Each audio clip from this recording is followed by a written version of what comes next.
First of all வேலை செய்யறாங்களா இல்லையாங்கிறது இன்னும் கொஞ்ச நாள், ஒரு 2-3 மாதங்கள்ல தெரிய வரும்.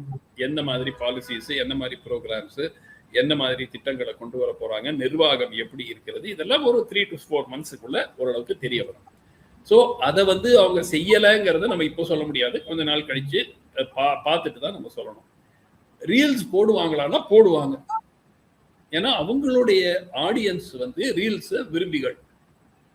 அவங்களுக்கு வாக்களிக்கிறவங்க நிறைய பேர் ரீல்ஸ் நம்பிதான் வாக்கு போட்டிருக்காங்க. அவங்க என்ன தத்துவ அடிப்படையில் ஓட்டு போட்டாங்களா தாவேக்காவுக்கு? அவங்களுடைய ஐடியாலஜி மீது கவரப்பட்டு ஓட்டு போட்டாங்களா?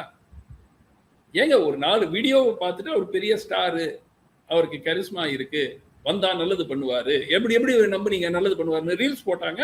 அது ரீல்ஸ்ல வந்தா நான் ஒரு பைசா கூட எடுக்க மாட்டேன்னாரு. அதை பார்த்தீங்க, அது ஓட்டு போட்டீங்க. கரெக்டா? ஸோ ரீல்ஸ் போடக்கூடாதுன்னா இப்போ எப்படி திடீர்னு சொல்ல முடியும்? நீங்க அப்படிதான் போடுவாங்க. என்னுடைய எதிர்பார்ப்பு இது இதே ரேஞ்சில் போட்டுக்கிட்டே இருப்பாங்க டெய்லி.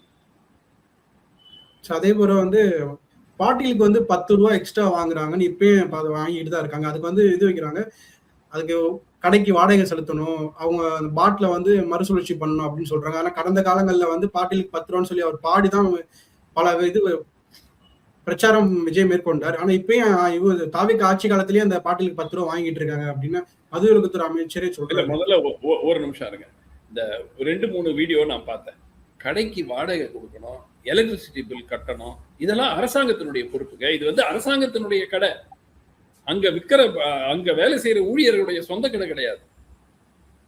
சோ வாடகை கட்டலன்னு வச்சுக்க, என்ன ஆகும்?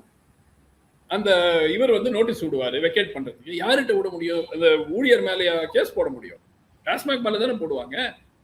இவருக்கு என்ன ஆகுது? இவர் ஏன் எலக்ட்ரிசிட்டி பில் கட்டுறாங்க? இவங்க ஏன் வாடகை கட்டுறாங்க? எனக்கு இது புரியவே இல்லை.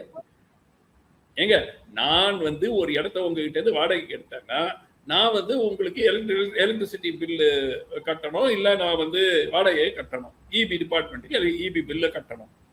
இப்போ நான் வந்து ஒரு கம்பெனி சார்பா, நான் ஒரு ஊழியர், நான் ஒரு கம்பெனி சார்பா எடுக்கிறேன். நான் ஏங்க வாடகை கட்டணும்? வாடகை கட்டல என்ன பண்ணுவாங்க? வெக்கேட் பண்ணுவாங்க. கரெக்டா கோர்ட் ஆர்டர் வரும். அது வரதுக்கு வருஷ கணக்காகும், அது வேற விஷயம். பட் கோர்ட் இஷ்யூ பண்ணிடுவாங்கல்ல, வாடகை கட்டல 6 மாசமா 1 வருஷமா வாடகை கட்டலன்னா வெளியே போயிருங்க. கரெக்டா? ஆச்சி மசாலா எந்த சமையலும் ருசி தேடும் ரகசியம் 20 ரூபாய்.